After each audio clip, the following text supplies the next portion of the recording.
Sebelum ceritanya dimulai, silakan tulis di kolom komentar dari daerah mana saja teman-teman yang menonton cerita ini.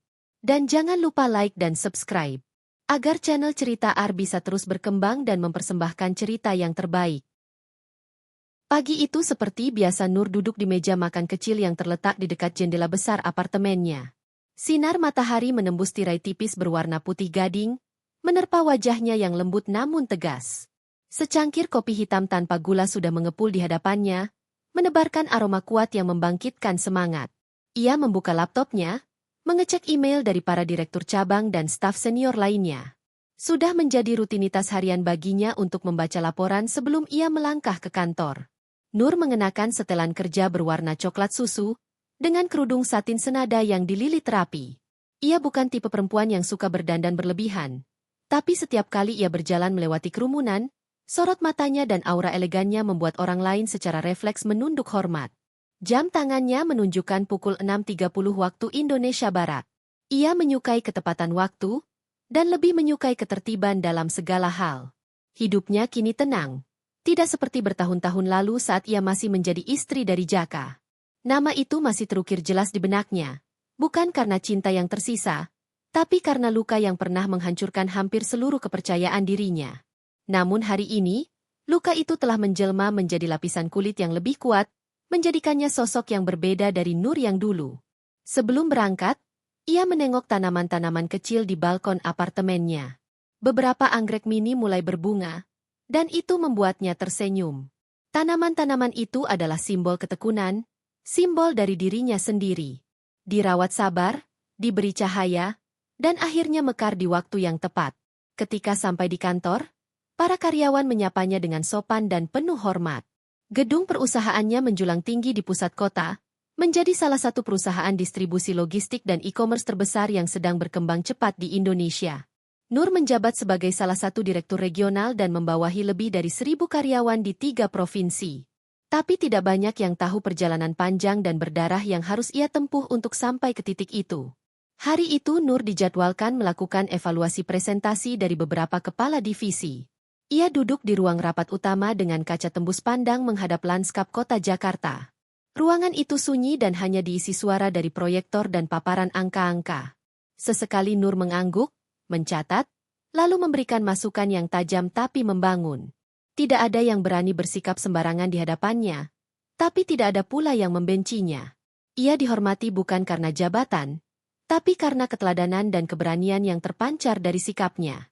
Salah satu manajer seniornya, Pak Denny, masuk dengan laporan tambahan. Bu Nur, kita sedang membuka lowongan besar-besaran untuk kantor cabang baru di Bandung. Apakah Ibu ingin mereview langsung daftar kandidat yang lolos seleksi tahap pertama? Ya, kirimkan ke email saya.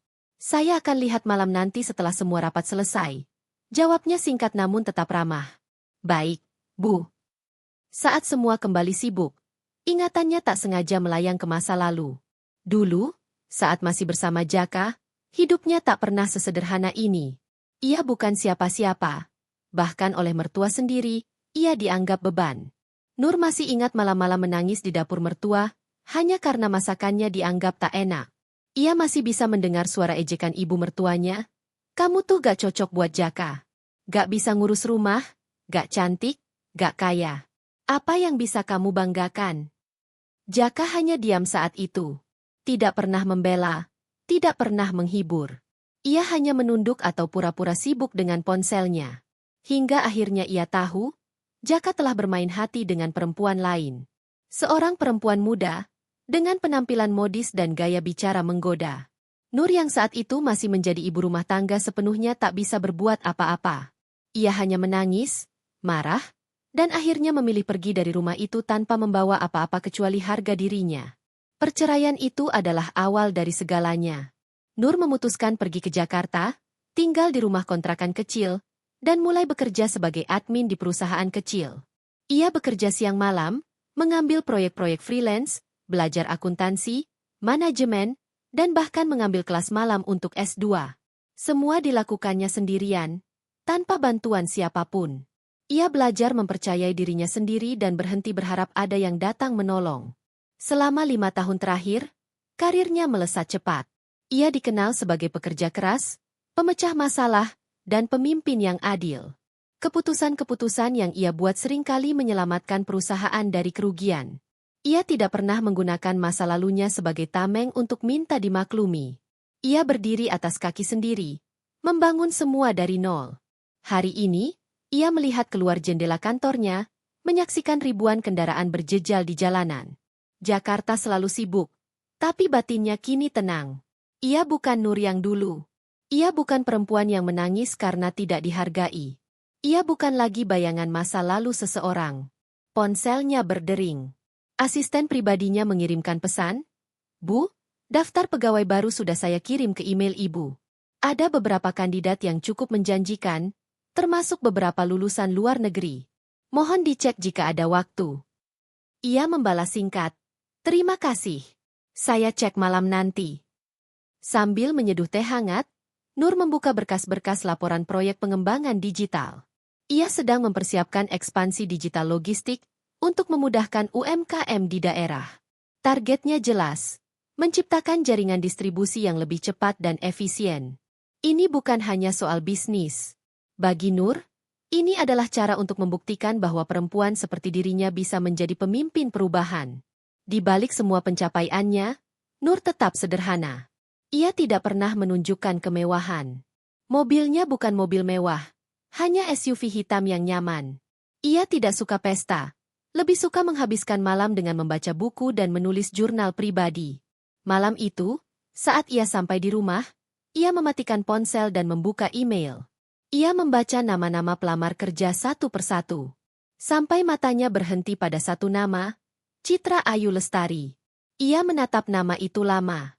Ada perasaan aneh yang muncul di hatinya. Nama itu bukan nama asing. Ia membuka berkas CV dan foto Citra. Wajah itu, wajah yang pernah ia lihat, di foto-foto media sosial, di foto-foto pesta pernikahan Jaka yang tersebar di mana-mana dulu. Perempuan itu, dialah istri baru Jaka.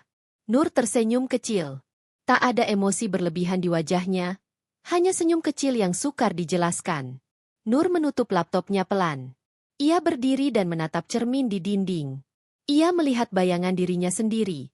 Perempuan kuat, elegan, dan tegar. Takdir memang lucu, gumamnya pelan, sebelum ia melangkah menuju kamar. Besok akan menjadi hari yang panjang. Dan ini, baru permulaan. Langit Jakarta mendung saat Nur bersiap ke kantor. Hujan belum turun, tapi udara terasa lembab dan menggantung. Di dalam mobilnya, ia menyandarkan kepala sejenak sambil menatap lampu merah yang menyala. Lagu dari radio terdengar samar, tapi pikirannya tidak benar-benar mendengarkan. Matanya kosong menatap ke depan, tapi pikirannya kembali ke masa lalu. Masa di mana nama Jaka tidak pernah luput dari setiap sisi kehidupannya. Nama itu, lelaki itu, dulu adalah rumah yang ia cintai, tempat ia mengantungkan seluruh harapan dan masa depannya. Nur menikahi Jaka dengan cinta yang tulus, meskipun tanpa pesta mewah dan restu seutuhnya dari mertua. Ia pikir cinta cukup untuk membuat mereka bertahan. Cukup untuk meredam ketidaksukaan ibu Jaka padanya, cukup untuk membuat suaminya memilihnya setiap hari. Tapi ternyata ia salah. Nur ingat bagaimana awal pernikahannya seperti mimpi indah yang pendek. Jaka, pria tinggi dengan senyum hangat itu, awalnya sangat menyayanginya. Mereka tinggal di rumah sederhana milik orang tua Jaka. Nur yang baru saja resign dari pekerjaannya waktu itu, memilih fokus menjadi istri dan berusaha menyesuaikan diri dengan lingkungan baru. Ia mengerjakan semua pekerjaan rumah, melayani mertua, memasak, mencuci, bahkan menyetrika baju suaminya dengan penuh cinta. Namun cinta saja tidak cukup. Hari demi hari, ibu mertua mulai menunjukkan wajah aslinya. Ia mencela Nur yang tidak bisa ngopeni anaknya dengan layak. Masakannya sering dianggap hambar. Bajunya sering dianggap norak. Bahkan cara duduk dan tertawanya pun dikomentari. Nur mencoba bersabar, meyakinkan dirinya bahwa semua ini hanya ujian kecil yang akan berlalu. Yang lebih menyakitkan dari semua itu adalah Jaka. Suaminya tidak pernah benar-benar membela. Setiap kali Nur mengadu atau menangis karena perlakuan ibu mertuanya, Jaka hanya berkata, "Namanya juga orang tua, kamu sabar aja ya, Nur. Jangan dilawan. Nanti juga ibu akan luluh." Tapi, nanti, itu tidak pernah datang. Nur mulai merasa hidupnya seperti bayang-bayang. Tidak punya suara, tidak punya kuasa, bahkan untuk mempertahankan harga dirinya. Ia hanya perempuan biasa yang tidak dianggap mampu membawa nama baik keluarga suami. Hari itu datang, ketika Nur diam-diam membaca pesan WhatsApp yang tidak sengaja terbuka di ponsel Jaka. Ia tidak pernah curiga sebelumnya. Tapi pagi itu, ponsel Jaka tertinggal di meja makan, dan notifikasi yang masuk menampilkan nama, Sayang Hati Merah 2, dengan isi pesan, "Aku kangen semalam, badan kamu hangat banget." Dunia Nur runtuh seketika. Darahnya dingin. Tangannya gemetar. Ia menatap layar ponsel itu lama, bahkan setelah pesan itu hilang. Saat Jaka pulang dan mencari ponselnya, Nur hanya menatapnya tanpa kata. Tidak ada amarah, tidak ada air mata, hanya sunyi yang memekakan. "Siapa dia?" tanya Nur tanpa intonasi. Jaka mencoba berdalih. Ia mengelak, memutar kata, menyalahkan Nur karena tidak mempercayainya. Tapi Nur tidak buta. Ia tahu matanya tidak salah. Ia tahu wanita itu nyata. Dan seperti hujan yang akhirnya turun deras di luar sana, pertengkaran mereka pun pecah malam itu. Nur tak hanya marah karena diselingkuhi, tapi karena Jaka memperlakukannya seperti orang asing. Ia, yang sudah menyerahkan segalanya, dari kehormatan, waktu, cinta, hingga karirnya, hanya dianggap sebagai batu sandungan dalam hidup Jaka. Mertua justru menyalahkan Nur. "Kalau kamu bisa menyenangkan anak saya, dia gak bakal cari perempuan lain. Dasar perempuan gak bisa diandalkan," teriak wanita tua itu di hadapannya. Nur tak bisa lupa wajah Jaka malam itu. Tidak menyesal, tidak bersalah. Hanya lelah, seperti pria yang ingin buru-buru lepas dari beban. Seolah Nur adalah kesalahan yang harus segera disingkirkan. Ia pergi malam itu. Tanpa koper, tanpa uang, tanpa tujuan. Hanya sebuah ransel kecil berisi pakaian dan dokumen. Ia menginap di rumah sahabatnya selama sebulan, menyusun rencana hidup dari awal. Ia menangis berhari-hari. Tapi ia tidak ingin menjadi korban selamanya. Maka ia menghapus air matanya dan memulai lembar baru. Di Jakarta, ia bekerja sebagai admin freelance di sebuah startup kecil. Gaji kecil, jam kerja panjang, tekanan tinggi. Tapi ia tahan. Ia belajar dari pengalaman. Ia menabung. Ia membangun reputasi. Dan dari situlah hidupnya mulai pelan-pelan berubah. Ia mengambil kuliah malam dengan uang hasil kerja lelahnya. Ia tidur 2 jam sehari. Tapi ia tidak pernah mengeluh. Dalam hati, ia bersumpah akan membuktikan bahwa perempuan seperti dirinya bisa bangkit, bahkan setelah dihancurkan tanpa belas kasihan. Setelah beberapa tahun, ia naik jabatan. Lalu pindah ke perusahaan besar. Dari supervisor menjadi kepala divisi. Dari kepala divisi menjadi direktur. Semua karena kerja keras. Semua karena luka yang membakar semangatnya. Nur menatap kaca mobilnya yang kini mulai berembun. Hujan turun, rintiknya jatuh lembut di kaca depan. Ia menarik napas panjang. Luka itu memang belum hilang. Tapi kini ia tak lagi membiarkannya mengendalikan hidupnya. Ia menyimpannya rapi di laci kenangan. Hanya sesekali ia buka untuk mengingat siapa dirinya, dan seberapa jauh ia telah melangkah. Sesampainya di kantor, ia langsung menuju ruangannya. Asisten pribadinya sudah menyiapkan jadwal rapat dan dokumen yang harus ditandatangani. "Bu Nur, tim HR minta izin untuk menjadwalkan wawancara tahap akhir besok siang. Apakah Ibu bisa hadir sebagai panel?" "Iya, saya akan hadir," jawabnya. "Dan, ini, Bu," sang asisten ragu sejenak, "CV dan data kandidat yang bernama Citra Ayu Lestari. Sepertinya beliau sangat potensial." Nur menerima berkas itu dan membaca pelan. Foto Citra terpampang di sudut kanan atas. Wanita muda dengan senyum percaya diri dan gelar akademik cukup menjanjikan. Tapi bukan itu yang membuat Nur menatap lama-lama. Bukan isi CV-nya. Tapi wajah itu. Wajah yang dulu pernah menyeringai dari layar ponsel Jaka, saat suaminya menyebutnya, sayang. Cekah. Istri baru Jaka. Nur menyandarkan tubuhnya di kursi, menatap ke langit-langit. Dunia memang sekecil itu. Setelah semua tahun berlalu, setelah luka dikubur dalam, takdir menarik mereka semua ke lingkaran yang sama. Namun kini, posisi mereka berbeda. Dulu, Citra adalah simbol kemenangan dan Nur adalah korban yang ditinggalkan. Kini, Nur adalah atasan dan Citra hanya pelamar kerja biasa. Nur menyusun kembali berkas-berkas itu, lalu memerintahkan agar Citra tetap dijadwalkan untuk wawancara. Jangan ada perlakuan khusus. Proses seperti biasa, ucapnya pelan namun tegas. Ia lalu berdiri dan berjalan ke jendela besar ruangannya. Hujan masih turun, tapi di kejauhan, awan tampak mulai menipis. Nur menatap langit dan mengucapkan dalam hati, bukan dengan dendam, tapi dengan kepercayaan diri yang tak tergoyahkan. Kali ini, aku akan berdiri di atas panggung yang kalian buat untuk menjatuhkanku. Dan disinilah semua akan dimulai kembali. Tapi kali ini, bukan lagi dengan air mata, melainkan dengan harga diri dan kekuatan yang sudah ia bangun dari luka masa lalu. Suasana ruang rapat siang itu terasa hening dan tegang. Lampu putih menyala terang, meja oval besar sudah dipenuhi oleh jajaran panel pewawancara dari berbagai divisi penting. HRD duduk di sisi kanan, bagian operasional dan pemasaran di sisi kiri, dan di ujung meja, duduk seseorang yang selama ini hanya dikenal lewat memo-memo resmi dan tanda tangan di banyak kebijakan perusahaan, Ibu Nur. Nur mengenakan blazer hitam polos dengan inner putih bersih, jilbabnya dililit simpel, dan wajahnya terlihat lebih dingin dari biasanya. Tak ada senyum basa-basi seperti saat menyambut mitra atau kolega, hanya tatapan tajam yang memindai seluruh ruangan. Di tangannya, berkas-berkas pelamar hari itu sudah rapi disusun berdasarkan urutan sesi. Nama Citra Ayu Lestari berada di urutan ketiga. Nur sempat membuka berkasnya sekali lagi sebelum sesi dimulai. IPK 3,71, pengalaman kerja cukup stabil di beberapa perusahaan logistik dan digital marketing. Kemampuan presentasi dan analisis juga dinilai baik dari tahap seleksi sebelumnya. Tapi bukan itu yang membuat Nur menarik napas panjang. Ia tak tahu bagaimana rasanya nanti melihat wajah itu secara langsung setelah sekian lama. Wajah perempuan yang dulu secara tidak langsung menghancurkan kehidupannya. Ia tak pernah membenci Citra secara personal.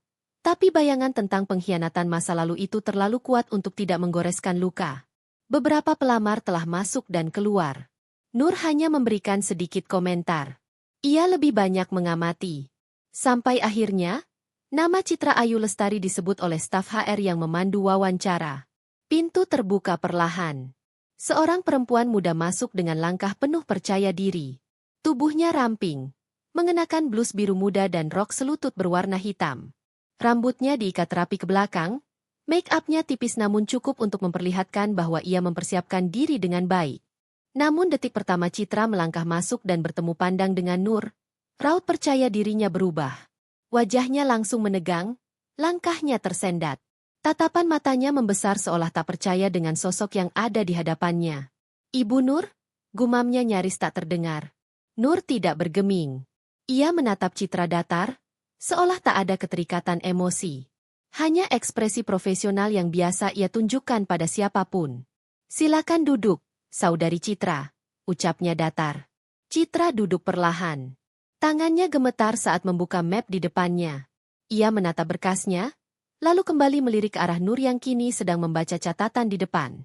Salah satu panel dari bagian pemasaran membuka pertanyaan. "Baik, Citra. Bisa dijelaskan bagaimana pengalamanmu dalam mengelola kampanye digital pada perusahaan sebelumnya, dan bagaimana dampaknya terhadap efisiensi distribusi?" Citra mencoba menjawab. Suaranya masih goyah. Sesekali ia mencuri pandang ke arah Nur yang duduk tegak, tangan menyilang, dan mata tak pernah lepas dari wajahnya. Seluruh presentasi berlangsung selama 15 menit. Beberapa kali panel lain melempar pertanyaan teknis, dan Citra menjawab dengan cukup baik. Tapi jelas sekali, fokusnya terganggu. Ia tidak bisa berpura-pura tak kenal siapa yang duduk di ujung meja itu. Bahkan beberapa kali suaranya tersendat, seperti menahan sesuatu di tenggorokannya. Dan saat giliran Nur bicara, ruangan seketika senyap. "Citra," ucap Nur pelan namun penuh tekanan. "Dari presentasimu tadi, saya mencatat beberapa inkonsistensi antara strategi dan implementasi lapangan. Misalnya, kamu menyebut bahwa biaya operasional berhasil ditekan 15% dengan digital ADS dan influencer campaign. Tapi laporan yang kami terima menyebutkan justru naik 8% karena biaya akuisisi tidak sebanding dengan retensi pelanggan. Apakah kamu bisa menjelaskan kenapa datanya berbeda?" Citra terdiam. Terlihat jelas peluh dingin mengalir di pelipisnya. Maaf, Bu. Saya rasa ada kesalahan pada data yang saya tampilkan. Seharusnya memang saya konfirmasi ulang sebelum presentasi. Saya mohon maaf atas ketidaktelitiannya. Nur tidak mengangguk, tidak menunjukkan reaksi apapun. Ia mencatat sesuatu di kertasnya, lalu mengangkat wajahnya kembali. Kamu juga menulis bahwa kamu mampu bekerja di bawah tekanan. Benar begitu? Citra mengangguk cepat. Iya, Bu. Nur menyeringai kecil, sangat tipis, nyaris tak terbaca. Bagus. Karena di tempat ini, tekanan itu bukan teori. Ini bukan perusahaan main-main. Di sini kita tidak hanya bicara soal strategi, tapi soal eksekusi dan akurasi. Setiap angka berarti. Setiap detik berharga. Kalau kamu tidak siap, kamu tidak akan bertahan lama. Iya, Bu. Saya siap. Jawab Citra dengan suara lebih pelan. Baik. Itu saja dari saya. Tutup Nur dingin. Wawancara pun selesai. Citra berdiri, membungkuk sopan, dan keluar dengan langkah cepat. Tapi sebelum pintu tertutup, Nur sempat melihat tubuhnya sedikit goyah. Napasnya tersengal. Dan dari cermin di pojok ruangan, Nur melihat bayangan Citra bersandar sebentar di dinding lorong luar, seolah hampir roboh. Panel lain mulai berdiskusi. Sebagian menyebut Citra punya potensi, meskipun sempat gugup. Tapi Nur hanya diam. Dalam hatinya, bukan kepuasan yang ia rasakan. Tidak ada kebanggaan, tidak ada pembalasan. Yang ada hanyalah rasa lega. Karena untuk pertama kalinya, ia dan mereka kini berdiri di posisi yang berbeda. Sore harinya, saat semua staf telah pulang, Nur masih berada di ruangannya. Ia memandangi langit Jakarta yang kini berubah menjadi jingga. Tangannya memegang selembar foto yang tidak pernah ia buang. Foto pernikahan Jaka dan Citra yang dulu tak sengaja ia lihat di media sosial. Ia menatap foto itu lama, lalu merobeknya perlahan menjadi beberapa bagian. Potongan-potongan itu ia letakkan ke dalam tempat sampah, tanpa amarah, tanpa air mata. Saat ia bersiap meninggalkan ruangan, ponselnya bergetar. Pengirim, nomor tidak dikenal. Nur, ini aku, Jaka. Kita bisa bicara? Aku gak sengaja tahu kamu sekarang di perusahaan ini. Bisa kita ketemu? Nur terdiam. Ia menatap layar ponselnya dengan tenang, lalu meletakkannya kembali ke meja. Ia mengambil tas, memakai jas, dan berjalan keluar dari kantor tanpa membalas pesan itu. Tak ada yang perlu dijelaskan. Tak ada yang perlu diulang. Hari-hari ke depan akan jadi panggung sesungguhnya. Dan kali ini, dialah yang akan menyaksikan mereka datang dengan rasa yang berbeda. Bukan bangga, tapi takut. Jam kerja belum dimulai, tapi Nur sudah duduk tenang di dalam mobil dinasnya, terparkir di basement gedung utama. Sopirnya belum datang, ia sengaja meminta waktu sebentar untuk menyendiri sebelum masuk kantor. Di tangan kanannya, secangkir kopi hitam tanpa gula, di tangan kirinya selembar foto kecil dari masa lalu. Bukan foto dirinya atau Jaka, tapi foto ibunya yang sudah lama meninggal. Nur tersenyum getir. Ia ingat bagaimana ibunya selalu berkata, kalau kamu dipukul dunia, jangan langsung balas. Bangkit dulu. Lari lebih cepat dari mereka yang mukul kamu. Nanti waktu yang akan balas untukmu. Dan pagi itu, ia mulai melihat tanda-tanda bahwa dunia benar-benar sedang berputar. Bukan dia yang mengatur balas dendam. Tapi keadaan yang seolah menyusun sendiri panggungnya. Dan Nur hanya perlu tetap tenang sebagai pemeran utama yang sudah cukup lama menahan luka. Citra duduk di meja makan kecil kontrakannya. Matanya bengkak karena kurang tidur.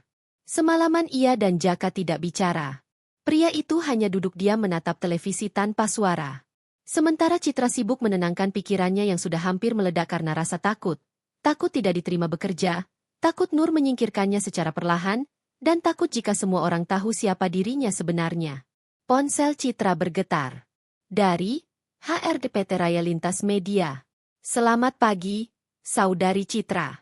Berdasarkan hasil evaluasi akhir wawancara, Anda dinyatakan lolos dan akan menjalani masa percobaan selama 3 bulan terhitung minggu depan. Silakan hadir pada hari Senin, pukul 8 untuk orientasi karyawan baru. Citra membeku. Tangannya gemetar saat memperlihatkan pesan itu ke Jaka. Mas, aku diterima. Jaka yang awalnya terlihat dingin, perlahan berdiri dan memeluk Citra. Syukurlah, berarti dia gak sekejam itu.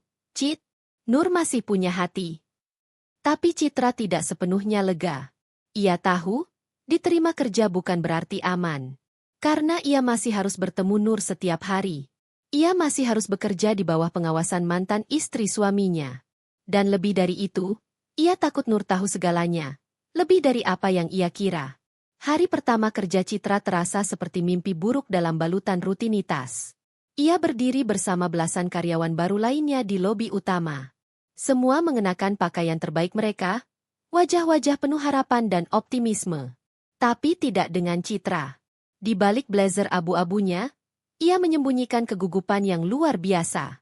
Keringat dingin mengalir di punggungnya. Setiap suara langkah membuatnya kaget. Setiap petugas yang lewat membuatnya menduga-duga apakah itu Nur. Ketika akhirnya nama-nama disebut untuk pembagian divisi, Citra makin panik. Citra Ayu Lestari ditempatkan di divisi strategi pemasaran, langsung di bawah koordinasi direksi utama, ucap staf HR. Jantung Citra seakan berhenti berdetak. Direksi utama. Itu artinya, langsung di bawah Nur. Beberapa rekan lain menoleh dengan rasa kagum. Mereka berpikir itu adalah penempatan yang luar biasa. Tapi bagi Citra, itu adalah hukuman psikologis yang belum ia pahami bentuk akhirnya. Hari-hari berikutnya berjalan seperti berjalan di atas bara. Citra menjalankan semua tugasnya dengan rapi. Ia lembur setiap malam, mengerjakan laporan, melakukan riset pasar, hingga menyusun rekomendasi strategi. Ia tahu Nur belum pernah menegurnya secara pribadi. Tapi ia juga tahu bahwa perempuan itu memperhatikan setiap gerak-geriknya. Pernah satu kali, saat meeting mingguan, Nur hanya berkata satu kalimat setelah mendengar laporan dari Citra. Jangan pernah buat saya kehilangan waktu untuk hal yang tidak matang. Ucapan itu disampaikan tanpa emosi, tapi efeknya lebih tajam dari hinaan apapun. Citra mengangguk cepat dan segera membetulkan presentasinya. Di ruangan yang sama, manajer pemasaran memandangi Nur dengan raut bingung. Bu, apakah perlu saya berikan mentor untuk Citra? Tanyanya sopan. Nur hanya menjawab singkat. Tidak. Saya ingin dia belajar dari kesalahan. Setelah pertemuan itu, Citra menangis di kamar mandi. Tapi tetap bekerja malam itu hingga lewat tengah malam. Jaka mulai merasa tidak tenang. Ia perhatikan Citra semakin murung dari hari ke hari. Dan yang membuatnya lebih resah, kini ia yang menganggur setelah kontraknya sebagai tenaga proyek berakhir 2 minggu lalu. Citra yang kini justru menjadi tulang punggung. Ironi yang sangat menyiksa ego Jaka. Saat duduk di beranda rumah kecil mereka, Jaka membuka ponselnya dan kembali menatap profil Nur di media sosial. Foto Nur sedang memberikan seminar di universitas ternama. Ratusan komentar memuji. Ratusan orang membanggakan. Jaka merasa asing. Dulu ia pernah tidur di ranjang yang sama dengan perempuan sehebat itu. Dan ia tinggalkan hanya karena perempuan yang terlihat lebih menyenangkan di awal. Hatinya mulai goyah. Dan itu membuatnya mengambil keputusan bodoh.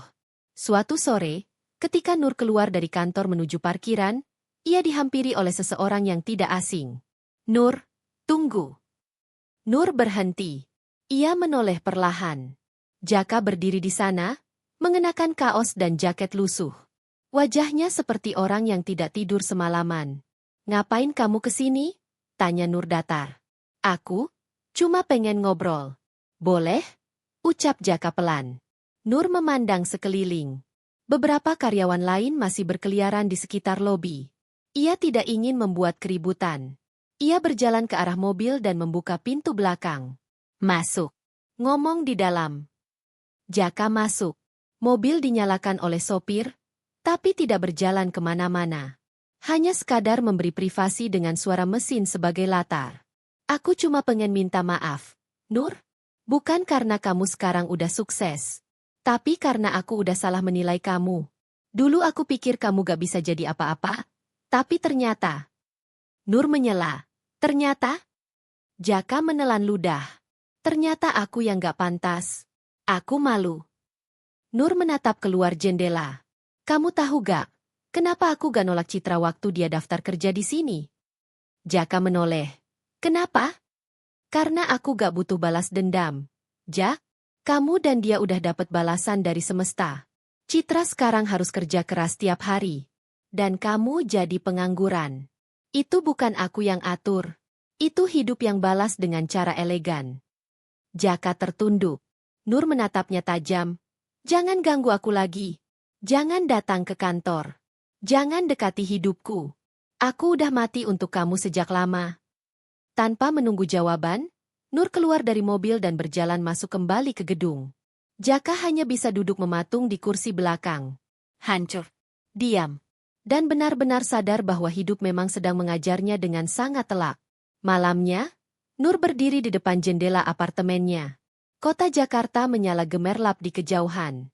Tapi dalam benaknya hanya satu hal yang ia pikirkan. Semesta memang punya caranya sendiri. Aku hanya perlu tetap tegak. Sisanya biar dunia yang mengatur panggungnya. Dan panggung itu baru saja mulai. Hari Senin kembali datang. Kantor Nur, PT Raya Lintas Media, mulai dipenuhi aktivitas dari pagi buta. Di lantai 5, ruang divisi strategi pemasaran tampak sibuk. Karyawan berlalu lalang.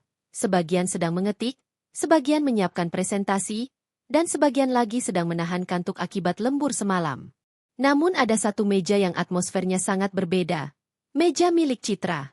Citra duduk membungkuk, matanya merah, wajahnya pucat. Tangannya menggenggam gelas kopi yang sudah dingin sejak 2 jam lalu. Ia tidak bicara pada siapapun. Rekan-rekannya yang lain juga enggan menyapanya. Bukan karena mereka tak sopan, tapi karena mereka tahu siapa bos langsung Citra, Nur. Sejak Citra bekerja di bawah Nur, suasana divisi itu berubah jadi penuh tekanan. Semua jadi perfeksionis, tak ada ruang untuk salah, dan Nur tidak pernah menunjukkan wajah ramah, bahkan pada staf senior. Tapi anehnya, Citra yang paling tertekan, karena hanya dia yang punya masa lalu bersama bos itu. Masa lalu yang ia pikir sudah mati, ternyata malah kembali menghantuinya setiap pagi. Pagi itu, ada briefing internal yang dipimpin Nur sendiri. Rapat dimulai pukul 8.30. Tapi pukul 8 semua sudah duduk di tempat masing-masing. Nur tidak pernah terlambat, dan tidak pernah suka menunggu. Ketika Nur masuk ruangan, semua langsung berdiri. Citra menunduk. Suaranya hampir tidak keluar saat mengucap salam, sementara Nur tidak menoleh sama sekali ke arahnya. Laporan minggu lalu menunjukkan penurunan konversi market sebesar 12%. Itu angka yang tidak bisa kita toleransi, kata Nur tegas sambil membuka layar proyektor. Kita akan evaluasi seluruh kampanye media, mulai dari strategi konten, distribusi iklan, dan segmentasi pasar. Satu persatu manajer menyampaikan data, kemudian giliran Citra untuk presentasi bagian laporan penetrasi digital. Silakan, Citra, kata Nur singkat. Citra berdiri gemetar. Tangan kirinya memegang klik pointer, sementara tangan kanannya menggenggam selembar catatan kecil. Saat presentasi dimulai, suaranya terdengar pelan, bahkan beberapa kata terputus. Nur memperhatikannya dengan tajam, tak berkata sepatah pun. Ketika Citra selesai, ruangan sunyi. Nur melipat tangannya di depan dada. Kamu bicara terlalu cepat, tanpa penekanan. Slide kamu berantakan. Data tidak disusun urut dan sulit dibaca. Dan kamu hanya menyajikan hasil, bukan solusi. Apa kamu pikir perusahaan ini butuh sekadar rangkuman data? Citra menunduk dalam. Tenggorokannya tercekat. Saya akan perbaiki, Bu, bisiknya. Besok pagi jam 7 kamu masuk ke ruangan saya. Sendiri. Saya mau lihat presentasi yang layak.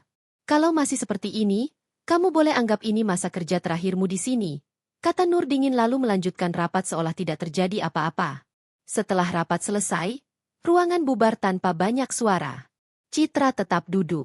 Matanya basah. Ia menatap layar laptopnya yang masih menyala, tapi tidak tahu harus memulai dari mana. Ia tahu Nur benar. Presentasinya lemah. Tapi tekanan psikologis membuatnya tak bisa berpikir jernih. Sementara itu, Jaka menghabiskan hari-harinya dengan semakin tak tentu arah. Pekerjaan tetap tidak datang. Uang tabungan semakin tipis. Dan sejak pertemuannya terakhir dengan Nur di dalam mobil, pikirannya tak tenang. Ia tahu ia sudah kehilangan kesempatan untuk memperbaiki apapun dengan mantan istrinya, tapi ia juga tahu bahwa Citra kini sedang dalam tekanan yang luar biasa.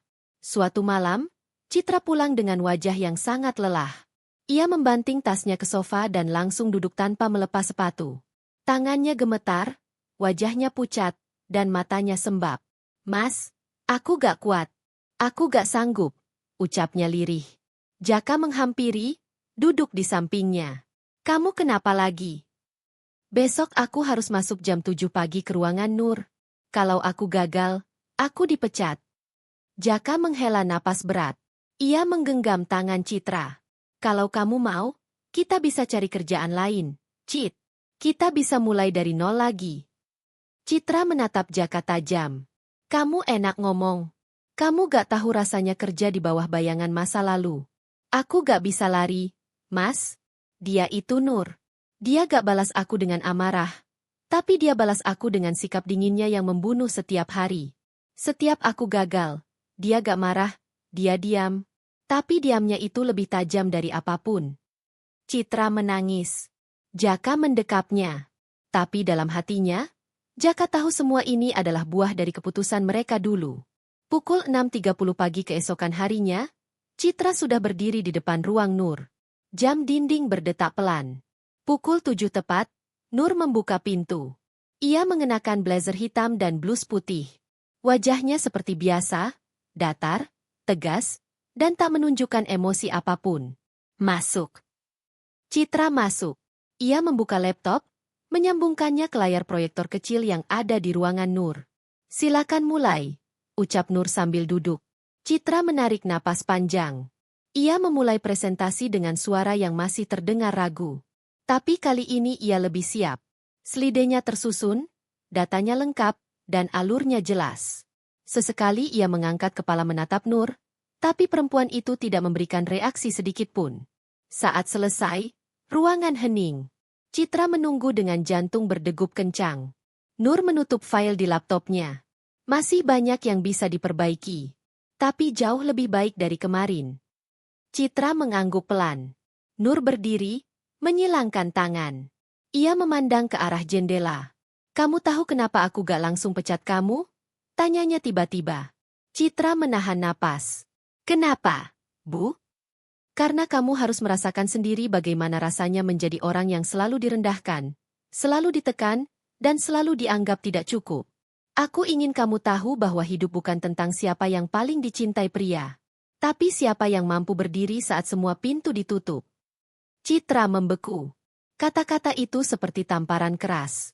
Kalau kamu mampu bertahan 3 bulan ke depan tanpa menangis setiap malam, tanpa mengeluh pada suami kamu, dan tanpa menyerah, mungkin kamu layak duduk di tempat ini.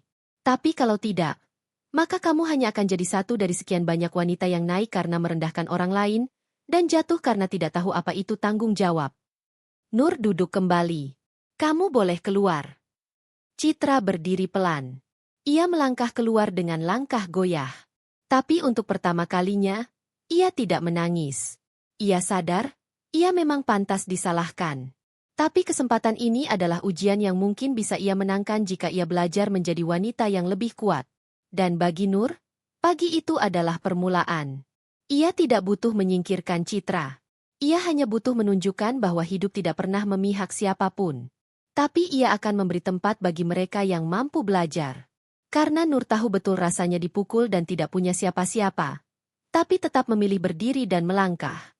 Suasana kantor kembali sibuk seperti biasa. Tapi ada perubahan kecil yang mulai terasa dalam dinamika divisi strategi pemasaran. Citra kini tak lagi mudah goyah seperti sebelumnya. Ia bekerja lebih tenang, lebih disiplin, dan lebih fokus. Setiap presentasi, ia siapkan dengan sangat hati-hati. Setiap laporan, ia periksa berulang kali. Beberapa karyawan mulai memperhatikan perubahan itu. Ada yang membicarakannya diam-diam di pantry, ada pula yang mulai menunjukkan rasa hormat karena melihat betapa keras usaha Citra. Namun tidak sedikit pula yang tetap menatapnya dengan sinis, karena semua orang tahu siapa dia. Masa lalunya, kisah cintanya, dan statusnya sebagai istri dari mantan suami sang direktur utama bukan lagi rahasia. Suatu pagi, Citra sedang mengetik laporan mingguan ketika tiba-tiba manajer divisi memanggilnya. Citra, Bu Nur minta kamu siapkan bahan presentasi untuk rapat dengan investor besok. Citra menghentikan ketikannya. Saya langsung presentasi, Pak? Tidak. Kamu hanya siapkan materi awal. Tapi, beliau minta kamu ikut di ruang rapat. Duduk di belakang. Dengar dan pelajari, jawab sang manajer sambil menatapnya lekat. Citra mengangguk. Tapi dalam hatinya ada perasaan tak menentu. Duduk di satu ruangan dengan para petinggi perusahaan, bersama Nur, adalah tekanan luar biasa. Tapi ia tak bisa menolak. Ini bisa menjadi peluang untuk menunjukkan bahwa dirinya bukan sekadar bayang-bayang masa lalu. Malam itu, Citra pulang lebih larut dari biasanya. Jaka masih duduk di ruang tamu, matanya lekat ke layar ponsel. Saat mendengar suara pintu dibuka, ia menoleh. "Kamu belum makan?" tanya Citra pelan. Jaka menggeleng. "Nunggu kamu." Citra menaruh tasnya di sofa dan masuk ke dapur menyiapkan makan malam seadanya. Di meja makan, mereka duduk berdua dalam keheningan. Hanya suara sendok yang terdengar sesekali. "Aku dipanggil Bu Nur ke ruang rapat investor besok," kata Citra akhirnya. Jaka berhenti mengunyah. "Serius?" "Iya. Aku disuruh nyiapin materi. Mungkin aku gak ngomong apa-apa, cuma duduk dan nyimak." Jaka mengangguk pelan. Tapi ada tatapan tidak nyaman di matanya. "Kamu yakin kuat, Cit? Maksudku, kamu tahu, dia bukan orang sembarangan." Citra menatapnya lurus. "Aku juga bukan perempuan yang dulu kamu tinggalkan, Mas." Kalimat itu menghentikan semua. Jaka menunduk. Tak bisa membantah. Karena memang benar, Citra telah berubah. Bukan lagi perempuan manja dan cemburuan yang dulu mengganggu pernikahannya dengan Nur.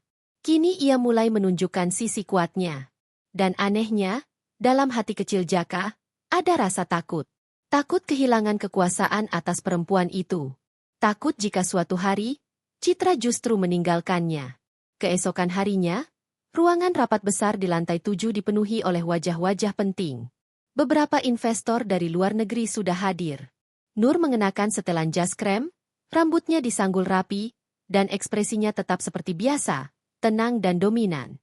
Ia duduk di ujung meja panjang, dikelilingi oleh para direksi dan eksekutif senior. Citra duduk di kursi paling belakang, membawa laptop dan catatan. Jantungnya berdegup sangat cepat. Tapi ia mencoba bersikap tenang. Presentasi dimulai. Nur berbicara dengan sangat meyakinkan. Bahasa Inggrisnya fasih dan intonasinya jelas. Ia menjelaskan roadmap perusahaan untuk 5 tahun ke depan, inovasi digital yang tengah dikembangkan, serta perluasan pasar ke Asia Tenggara. Para investor tampak terkesan. Namun tiba-tiba, salah satu investor dari Jepang bertanya rinci soal strategi konten lokal yang spesifik, sesuatu yang ternyata belum dibahas dalam materi utama. Nur melirik ke arah belakang. Matanya langsung menatap Citra. "Citra," panggilnya tenang. "Bisa bantu jawab? Ini bagian kamu, kan?" Seluruh ruangan menoleh. Citra terpaku sejenak. Tangannya dingin. Tapi ia tahu ia tak boleh diam. Ia berdiri, melangkah ke depan, membuka slide yang sudah ia siapkan. Dengan suara setenang mungkin, ia menjawab pertanyaan investor itu dengan penjelasan detail. Data penetrasi lokal, segmentasi demografi, hingga kultur digital Indonesia yang berubah cepat pasca pandemi. Ia bahkan menambahkan potensi pengembangan konten lokal yang sedang dipelajari. Setelah selesai, investor itu tersenyum sambil mengangguk. "Very impressive." Citra mengangguk sopan. Kemudian kembali duduk ke tempatnya. Rapat berakhir 2 jam kemudian. Beberapa investor menghampiri Nur untuk memberikan pujian dan minat kerjasama lebih lanjut. Nur menanggapi mereka ramah, tapi tetap profesional. Saat semuanya selesai, ruangan kembali sepi.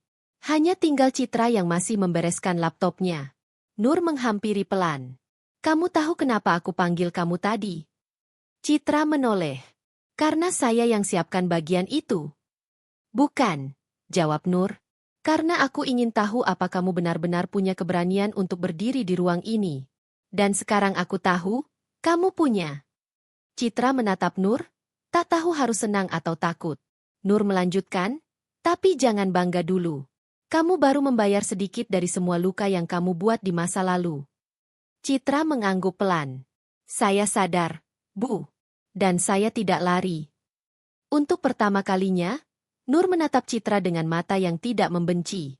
Bukan karena ia sudah memaafkan, tapi karena ia melihat sesuatu yang mulai tumbuh.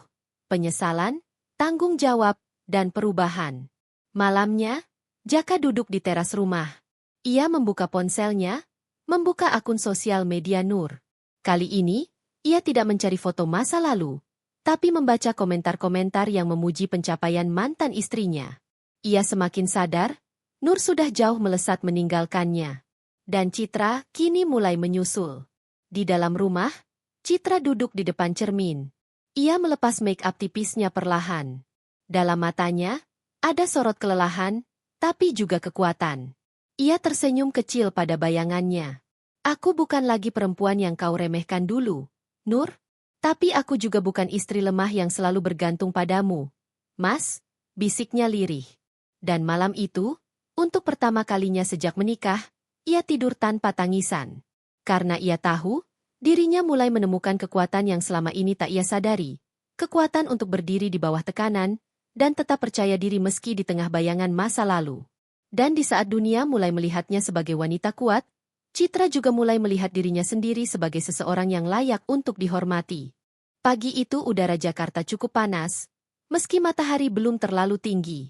Di pusat kota, sebuah gedung tinggi dengan logo berwarna biru keperakan menjulang megah di antara deretan bangunan komersial. PT Raya Lintas Media hari itu ramai luar biasa, bukan karena investor datang, tapi karena ada perayaan tahunan perusahaan yang digelar di salah satu ballroom hotel milik grup yang sama, Lintas Prima Hotel, Hotel Bintang 5 yang menjadi langganan para pengusaha dan pejabat tinggi negara. Semua karyawan diwajibkan hadir.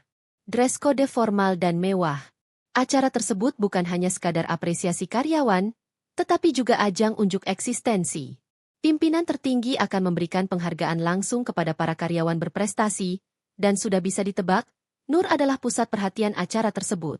Tahun ini, kabarnya ada beberapa divisi yang akan ditampilkan secara khusus di hadapan tamu VIP, termasuk divisi strategi pemasaran. Citra menatap cermin di kamarnya, menatap dirinya dengan kebisuan panjang. Gaun hitam elegan dengan sentuhan glitter di pinggir pundak membingkai tubuhnya yang ramping. Rambutnya digelung rapi, dan sepasang anting kristal menggantung manis di telinganya. Tidak berlebihan, tapi cukup untuk menunjukkan kelas dan wibawa. Ia menarik napas panjang. Ada kegugupan yang tak biasa di dadanya. Bukan karena ia akan bertemu Nur atau bos besar lain, tapi karena kabar yang ia dengar pagi tadi.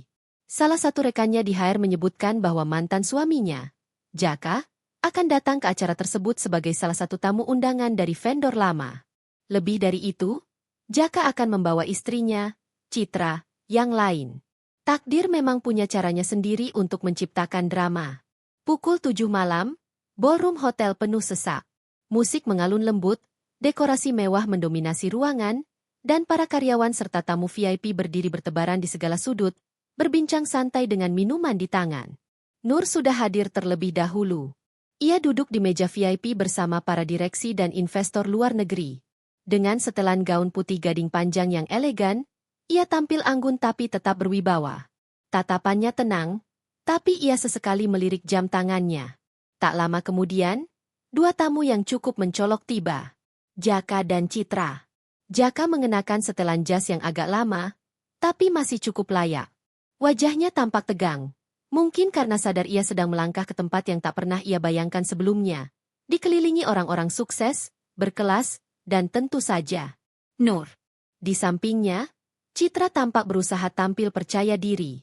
Gaun birunya cukup mahal, hasil dari kartu kredit yang nyaris limit. Ia berdiri tegak, matanya berkeliling, mencari wajah-wajah yang dikenalnya. Tapi yang membuatnya membeku seketika adalah ketika ia menatap ke arah panggung utama, dan melihat Nur berdiri sambil tersenyum, menyambut tamu penting dari mancanegara. Citra menggenggam tangan Jaka erat. "Mas, dia ada di sana," bisiknya gemetar. Jaka menoleh dan menatap mantan istrinya yang kini terlihat seperti perempuan dari dunia lain. Bahkan ketika ia melihatnya dari jauh, wibawa Nur terasa sangat berbeda. Ia bukan lagi mantan istrinya yang dulu ia abaikan. Ia kini seperti simbol kekuasaan itu sendiri. Mereka berusaha tidak menarik perhatian dan duduk di salah satu meja belakang. Tapi beberapa karyawan mengenali mereka, terutama Citra. Bisik-bisik mulai terdengar. Ada yang menatap dengan sinis, ada yang kasihan, ada pula yang menahan tawa kecil. Nur berdiri dari tempat duduknya dan naik ke atas panggung. Suara musik dihentikan pelan, lampu sorot mulai mengarah ke podium utama. Selamat malam kepada semua yang hadir. Terima kasih atas kerja keras dan dedikasi selama ini. Hari ini kita tidak hanya merayakan pencapaian perusahaan, tapi juga merayakan semangat yang membuat kita bertahan dan terus tumbuh di tengah segala tantangan. Suaranya tenang, dalam, penuh kendali. Setiap kalimatnya seperti anak panah.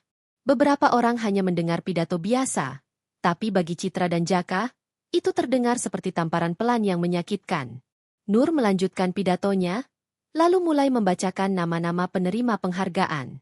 Untuk divisi strategi pemasaran, tahun ini kami memberikan penghargaan kepada salah satu staf muda yang menunjukkan perkembangan signifikan dalam waktu singkat, mampu menghadapi tekanan besar, dan tetap memberikan hasil yang gemilang.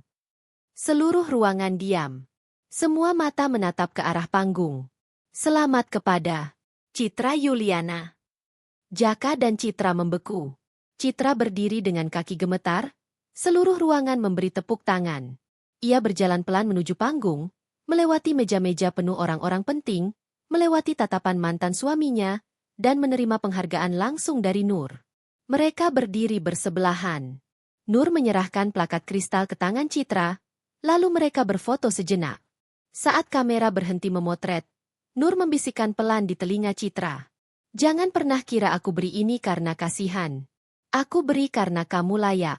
Tapi satu langkah salah, dan kamu kembali jadi abu. Citra mengangguk dengan senyum tegang. Kemudian kembali ke tempat duduknya. Acara berakhir pukul 10 malam. Tamu-tamu mulai berpencar. Di area lobi hotel, Citra dan Jaka sedang bersiap pulang ketika seorang manajer hotel menghampiri mereka. Permisi, Bapak dan Ibu, atas permintaan pemilik hotel, kendaraan untuk VIP tersedia di pintu timur. Silakan ikut saya. Jaka kebingungan. Pemilik hotel? Kami bukan VIP. Manajer itu tersenyum sopan. Maaf, Pak.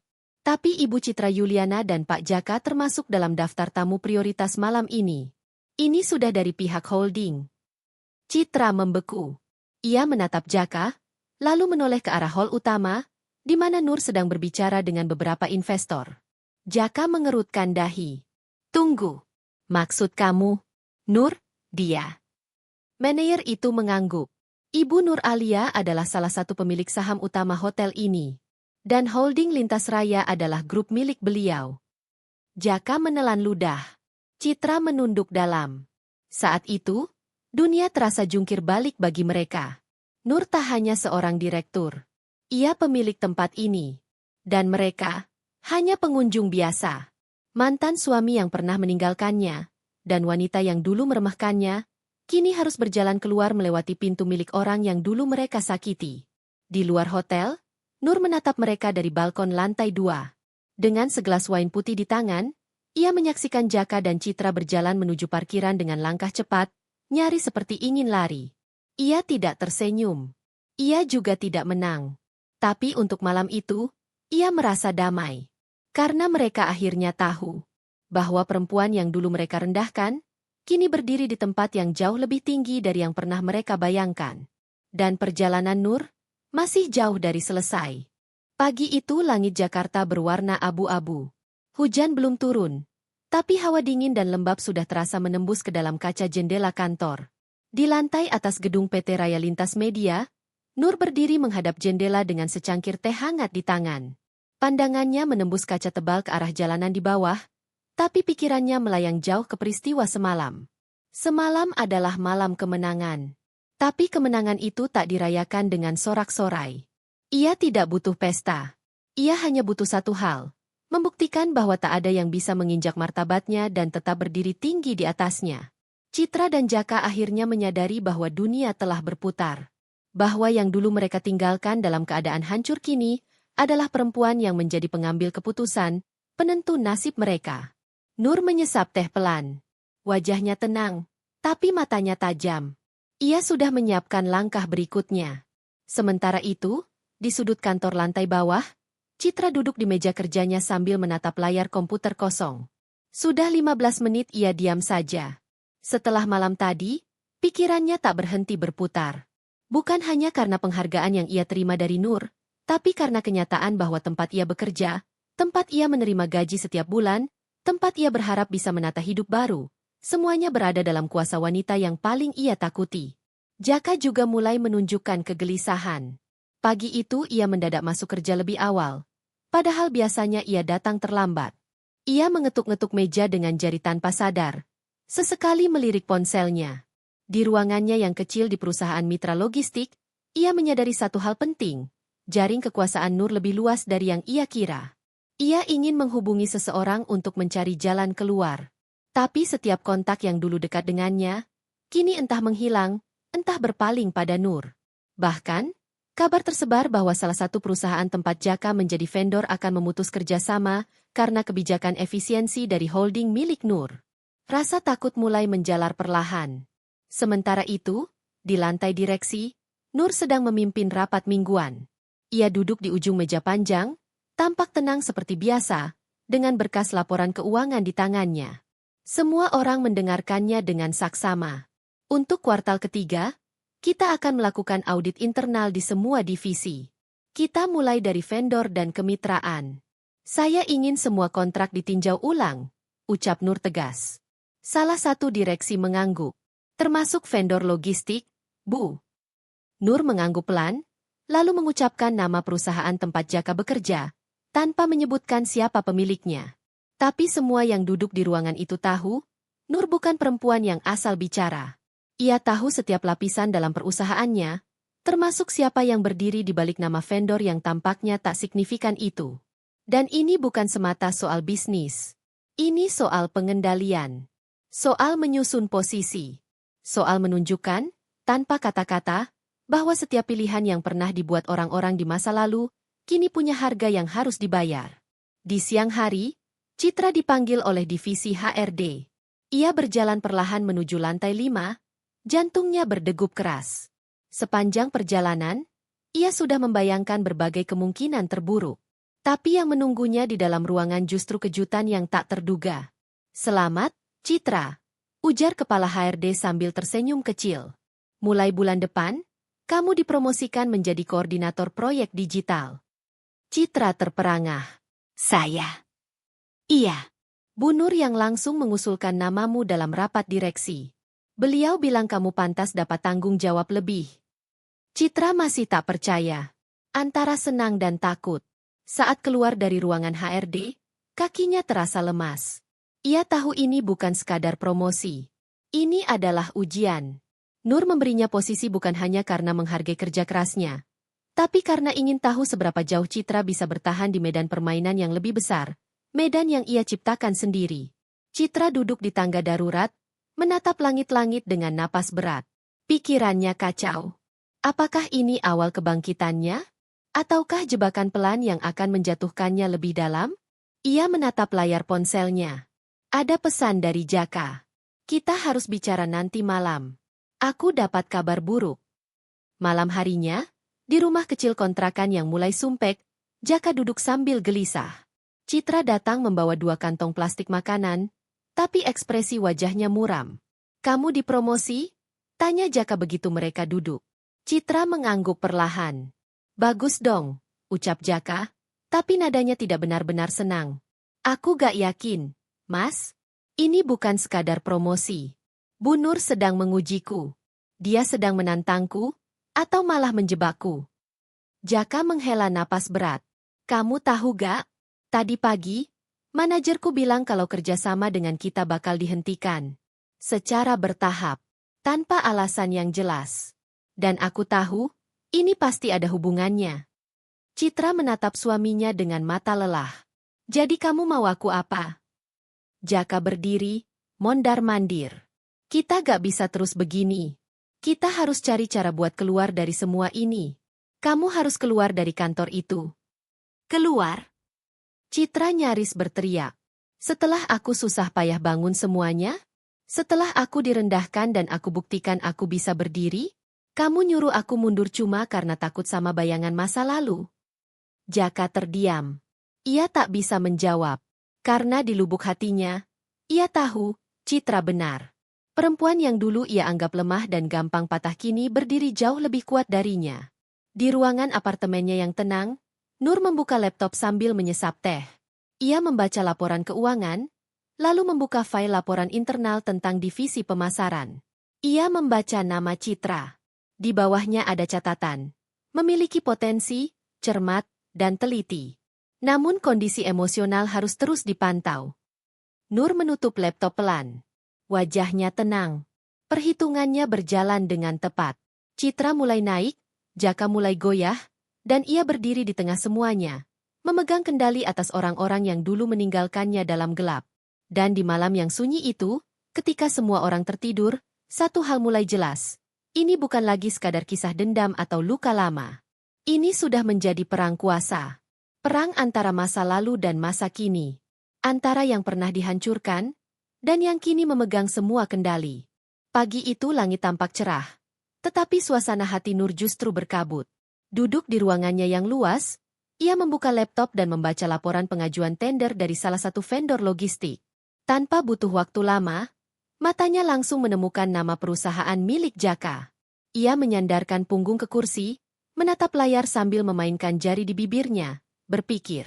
Ia terdiam sejenak, lalu menekan tombol intercom.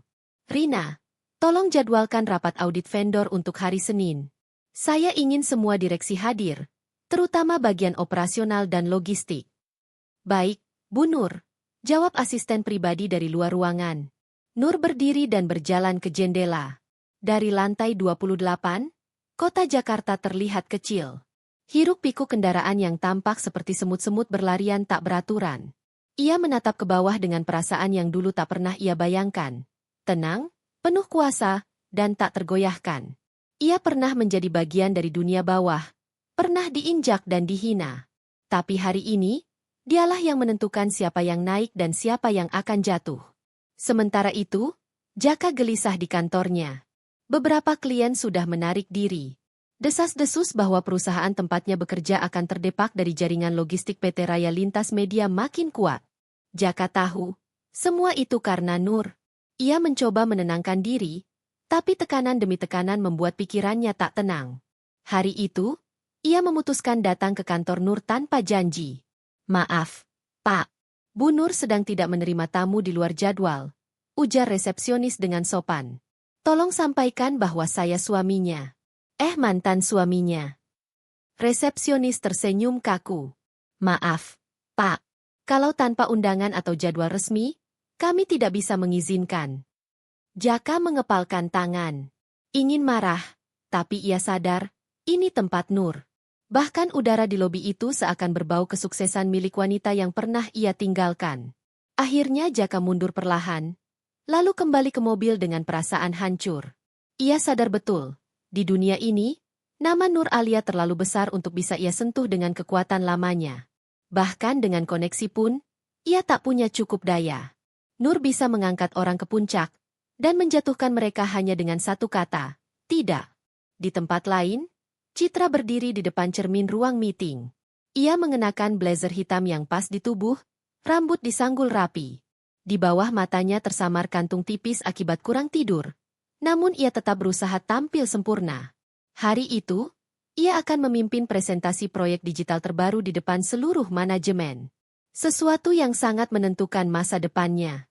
Tapi di dalam hatinya, ketegangan membuncah. Karena Nur akan hadir. Wanita itu akan duduk, diam, mengamati, dan menilai. Ketika presentasi dimulai, Citra berdiri di depan layar dengan slide terbuka. Ia memulai dengan perkenalan singkat, lalu memaparkan strategi dan rencana implementasi. Suaranya bergetar di awal, tapi perlahan menjadi mantap. Ia tahu ini momennya untuk membuktikan bahwa ia bisa lebih dari sekadar istri baru Jaka. Nur duduk tanpa ekspresi. Matanya tajam, sesekali menuliskan catatan kecil di kertas. Di satu momen, pandangan mereka bertemu. Dan di situ, Citra merasa seluruh tubuhnya membeku. Tapi ia tak mundur. Ia lanjut berbicara. 1 jam berlalu, presentasi selesai. Ruangan hening. Lalu Nur bertepuk tangan pelan. Disusul yang lain. "Presentasi yang bagus," ujar Nur singkat. "Tapi ingat, proyek bukan hanya soal ide, tapi pelaksanaan. Saya ingin lihat hasil nyata dalam waktu 2 bulan. Kalau tidak, kamu tahu konsekuensinya." Citra mengangguk. "Saya siap, Bu. Nur berdiri dan keluar ruangan. Tak ada senyum, tapi tak ada hinaan pula. Dan bagi Citra, itu sudah lebih dari cukup. Beberapa hari kemudian, Nur memimpin rapat audit vendor. Semua pihak hadir. Di layar besar di ruang rapat, nama perusahaan logistik milik Jaka terpampang jelas. Angka-angka muncul, laporan kinerja, keuangan, dan sejarah kerjasama selama ini.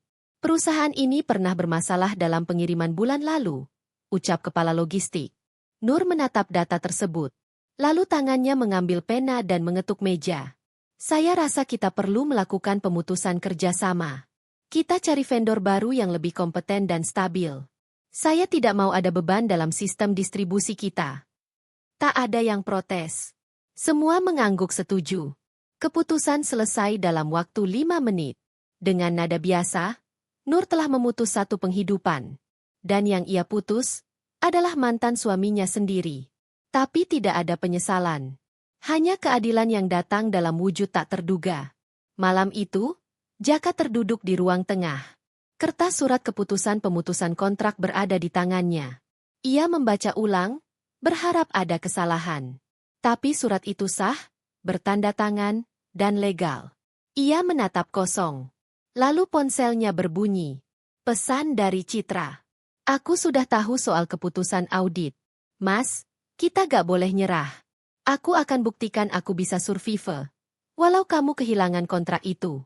Tapi tolong jangan salahkan Bu Nur. Kita menuai apa yang dulu kita tanam. Jaka tidak membalas. Ia hanya menatap kosong ke arah layar, lalu menyandarkan tubuhnya ke sofa dengan napas berat. Kini ia tahu, hidup tak akan semudah dulu. Karma bukan datang dengan suara keras, tapi dalam bentuk keputusan tertulis, ditandatangani oleh perempuan yang pernah ia abaikan.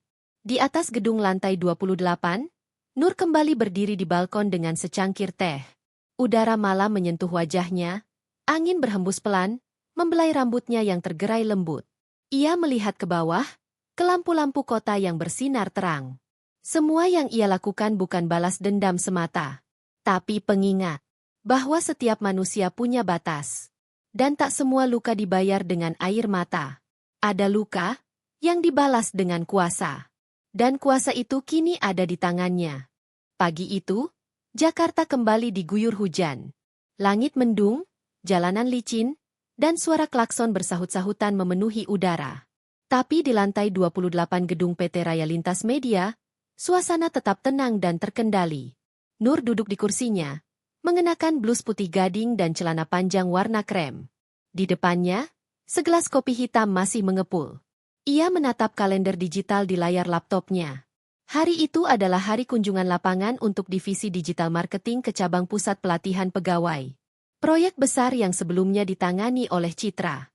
Dan Nur telah memutuskan untuk hadir langsung, tanpa memberitahu siapapun sebelumnya.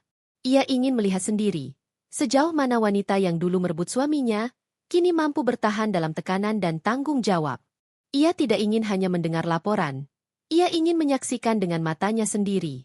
Dan hari itu adalah hari penentuan. Di kantor pelatihan pusat yang berada di daerah Cawang, Citra sibuk mempersiapkan presentasi dan jadwal kegiatan. Ia tak tahu bahwa Nur akan datang. Pikirannya masih terpecah antara pekerjaan dan masalah rumah. Jaka, sejak pemutusan kontrak, mulai berubah. Ia sering murung, malas bicara, dan kerap menghilang dari rumah entah kemana. Citra mencoba menguatkan diri, tapi beban itu mulai terasa memberatkan. Tiba-tiba sekretaris kantor berbisik panik ke telinganya. Bu Nur datang. Darah Citra seperti berhenti mengalir. Tangannya refleks merapikan blazer dan anak rambut yang keluar dari sanggul. Ia menarik napas panjang, lalu berdiri di depan pintu masuk menyambut kedatangan bos besarnya. Selamat pagi, Bu Nur, sapa Citra dengan senyum sopan, walau gugup tak tertutupi. Nur hanya mengangguk pelan. Langsung saja. Saya ingin melihat bagaimana pelaksanaan proyek ini. Baik, Bu. Silakan. Mereka berjalan menyusuri koridor. Citra menjelaskan satu persatu program pelatihan, modul, serta sistem evaluasi yang tengah dijalankan. Nur tak banyak bicara. Tatapannya tajam. Setiap kalimat Citra ditanggapi dengan anggukan singkat atau catatan kecil di tablet digitalnya. Setelah presentasi selesai, Nur meminta waktu sendiri untuk berkeliling dan berbicara dengan beberapa peserta pelatihan. Saat kembali, ia duduk di ruang meeting khusus dan memanggil Citra. Duduk. Citra duduk perlahan. Tangannya gemetar di pangkuan. Proyek ini tidak buruk, ujar Nur dengan suara datar. Kamu belajar cepat, tapi kamu juga masih emosional. Setiap keputusan terlihat kamu pikirkan berdasarkan tekanan, bukan data. Citra menggigit bibir. Ia menunduk. Tapi, lanjut Nur, kamu punya sesuatu yang banyak orang tidak punya, kemauan untuk berubah. Citra terkejut. Ia mendongak. Mata mereka bertemu. Teruskan. Tapi ingat, dunia ini keras. Tidak ada tempat bagi yang mudah menyerah. Apalagi bagi perempuan yang hanya mengandalkan kasihan. Bertahanlah karena kemampuan, bukan karena belas kasihan saya. Saya mengerti, Bu. Nur berdiri dan berjalan pergi. Tapi di ambang pintu, ia berbalik. Oh iya, jangan biarkan siapapun di rumah menjatuhkanmu. Termasuk suamimu sendiri. Citra terdiam. Kata-kata itu seperti pisau, tajam dan dalam. Tapi juga seperti tamparan yang menyadarkannya. Malam harinya, di rumah kontrakan yang mulai retak di banyak sisi, Jaka duduk di sofa dengan wajah kusut. Ia baru saja kembali dari mencari investor untuk menyelamatkan perusahaannya, tapi hasilnya nihil. Reputasinya sudah rusak, dan nama Nur masih terlalu kuat di telinga para pemain bisnis. Ia merasa seperti hidup dalam bayang-bayang, seperti tikus kecil dalam labirin raksasa yang tak pernah bisa keluar. Citra pulang dengan wajah letih, tapi ada pancaran tegas di matanya. Kamu dari mana? Tanya Jaka tanpa nada. Dari kantor. Ada kunjungan Bu Nur. Oh, jadi kamu masih sibuk menjilat dia? Citra terdiam. Tapi kali ini bukan karena takut. Aku bekerja, Mas. Aku membuktikan diri. Sementara kamu, sibuk menyalahkan keadaan. Jaka berdiri, membentak. Kamu pikir kamu siapa sekarang? Hah? Kamu cuma... SSSTT. Citra mengangkat tangan. Jangan lanjutkan. Aku sudah cukup lelah pura-pura kuat. Sekarang aku benar-benar kuat. Dan kalau kamu masih menganggapku perempuan yang bisa diinjak-injak, kamu salah besar. Jaka terdiam. Citra berjalan ke kamar. Di ambang pintu, ia menoleh dan berkata lirih namun tajam. Kamu takut pada Nur karena kamu tahu dia lebih hebat darimu. Dan kamu takut aku akan menjadi seperti dia. Esok paginya, Nur menerima 2 tamu tak terduga di kantornya.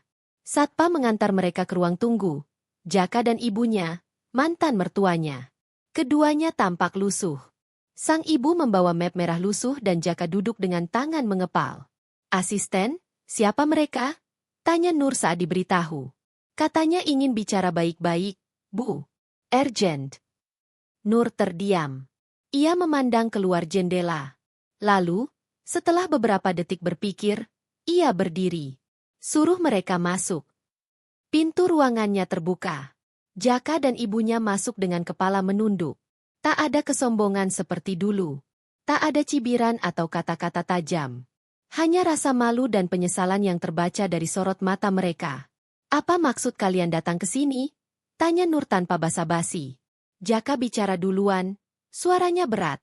Aku tahu ini mungkin terdengar tidak pantas. Tapi aku minta, tolong.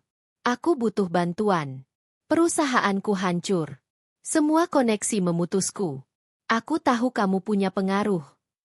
Dan kamu pikir aku akan menyelamatkanmu? Potong Nur datar. Ibunya ikut bicara. Nur, kami minta maaf. Dulu kami salah. Tapi kamu tahu bagaimana keluarga. Kami manusia. Nur, tolong. Nur menatap mereka. Sunyi memenuhi ruangan. Kalian datang setelah menghancurkan aku dulu. Setelah menampar, mencaci, mencampakkan. Dan sekarang, kalian duduk di kursiku, memohon. Kami salah, ujar Jaka pelan. Nur berdiri.